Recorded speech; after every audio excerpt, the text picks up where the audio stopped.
નમસ્કાર મિત્રો, સુરતના લિંબાયત વિસ્તારની અંદર એક ચોંકાવનારી ઘટના સામે આવી છે। અલગ અલગ યુવકો સાથે સુવા માટે મજબૂર કરનારી માથાભારે રૂબીનાની પોલીસે કડોદરાથી ધરપકડ કરી છે।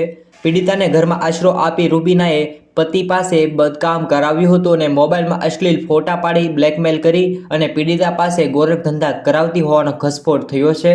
સુરતની ઘટના સામે આવી છે, જેમાં 15 વર્ષીય યુવતી મૂળ યુપીની વતની હતી।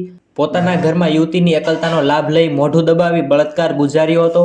ત્યારબાદ મોબાઈલમાં અશ્લીલ ફોટા પાડી લે અને બ્લેકમેલ કરવામાં આવી હતી।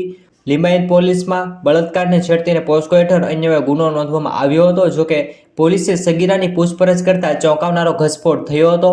રૂબીનાએ તેના પતિ સાથે મિલીભગત રચી હતી। પતિ સોહેલે બદનામ કરી ફોટા પાડી લીધા હતા અને ફોટા બતાવી બ્લેકમેલ કરી અને છેલ્લા 4 માસથી પીડિતાને 35 થી 40 યુવકો સાથે સુવા માટે મજબૂર કરી હતી તેવા સમાચાર ત્યારે સામે આવી રહ્યા છે। જ્યારે પરિવારે રૂબીના સામે શંકા જતા ટિંડોલી પોલીસ સ્ટેશનમાં ફરિયાદ નોંધાવી હતી અને પોલીસ અત્યારે આગળની કાર્યવાહી કરી રહી છે।